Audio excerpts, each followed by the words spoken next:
Doctor, vamos a ir por pasos desde el comienzo. Este tipo de sorpresas desagradables, que es la aparición de la fiebre porcina, ¿es previsible en la medicina en general que esto suceda cada cierto ciclo de tiempo? Cuando apareció la fiebre aviar o la gripe aviar, se descubrió que no solamente los virus influenza podían ser transmitidos, desde el hombre a las aves o de las aves al hombre, sino que también ya en esa época se identificó muy claramente que el chancho o el cerdo en este ciclo podría intervenir. Por lo tanto, en esa época ya se sospechó o se pensó o hubo la posibilidad de que el cerdo participara en esta modificación o mutación o cambio genético del virus influenza. Y se tenía esa información. De hecho, yo tengo la información de que entre los cerdos existe un virus influenza porcino diferente a este, para el cual incluso en algunos lugares del mundo se vacuna a los cerdos, para que no se enfermen, para que los planteles no sufran mortalidad por la influenza propia de ellos. Pero este tipo de problemas, obviamente, la OMS lo había sospechado, como digo, en circunstancias de la influenza aviar. Usted sabe que generalmente las autoridades sanitarias de los países tratan de postergar la publicación de este tipo de malas noticias con el propósito de no crear alarma pública. Esa es la parte buena de la cosa, pero tiene una parte muy mala, Muy ¿verdad? mala. No comparto esa posición, obviamente, de las autoridades de salud.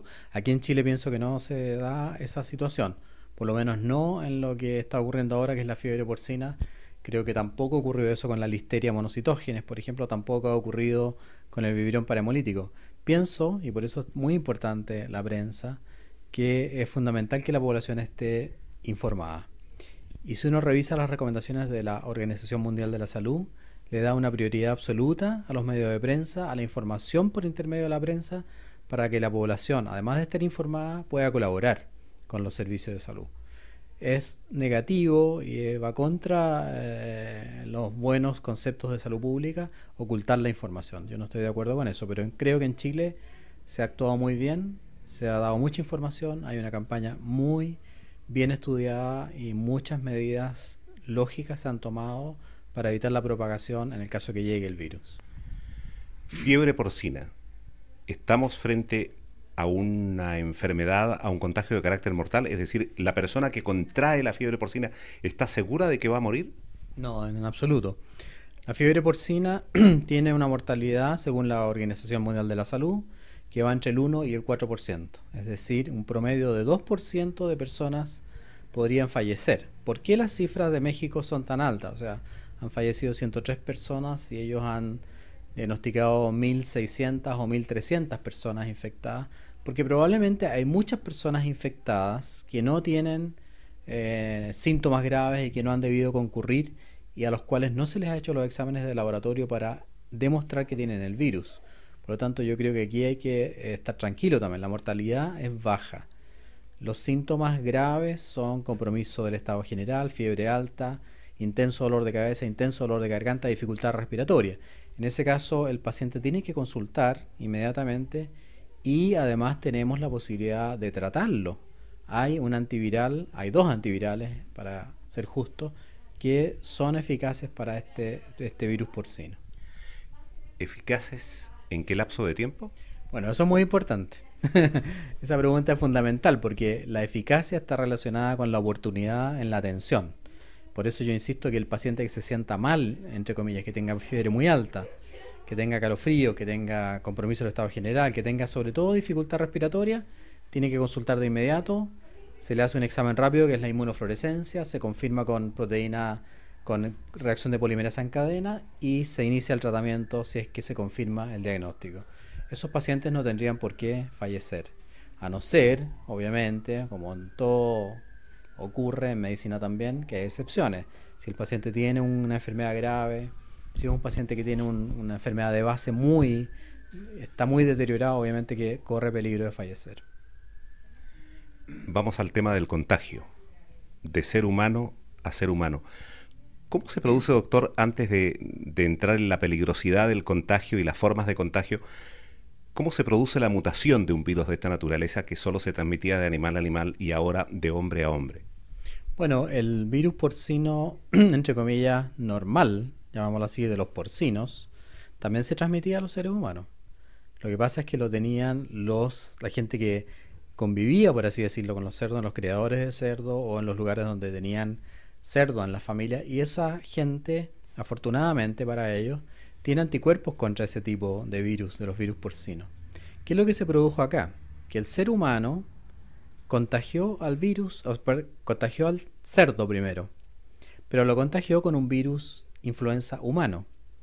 Y dentro del cerdo, el virus influenza humano se mezcló con el virus influenza porcino y dio nacimiento a otro virus diferente, con una información genética diferente, con una mezcla, para la cual los seres humanos no tienen anticuerpos.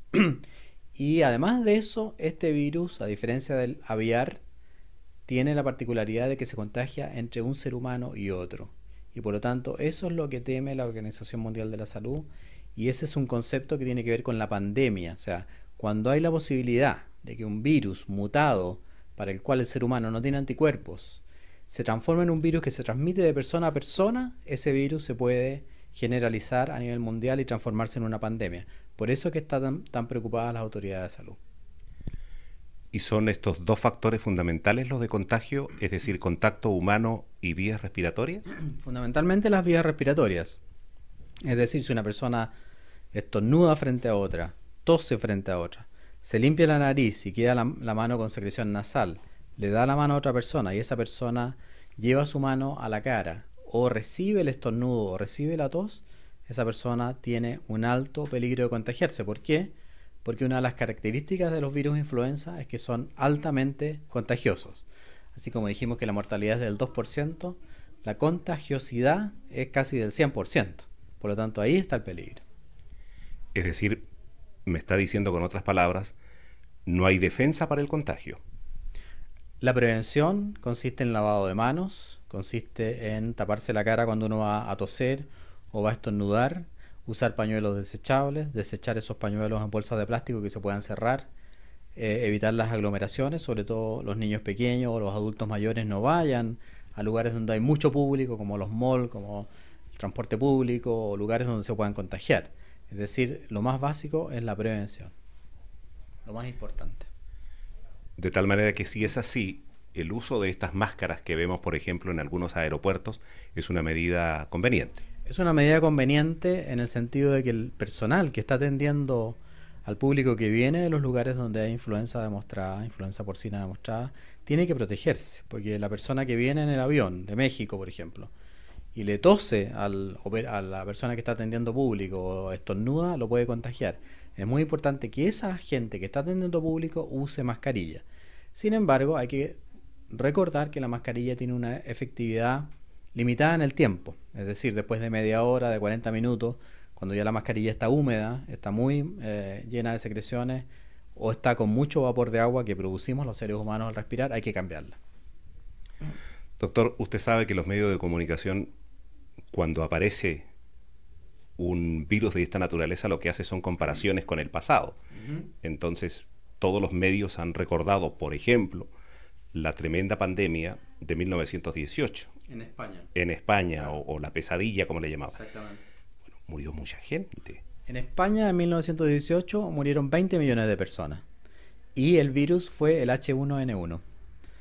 Pero las condiciones han cambiado mucho. O sea, yo creo que en este momento la posibilidad de que muera alguien en un país en el cual se tomen las medidas adecuadas a tiempo, se haga una campaña de prevención muy importante, son muy bajas. No deberían superar las cifras que da la Organización Mundial de la Salud, es decir, un promedio de 2%. Yo sé que su profesión es la medicina y una de las cualidades de la medicina es traerle tranquilidad a los pacientes o a los potenciales pacientes.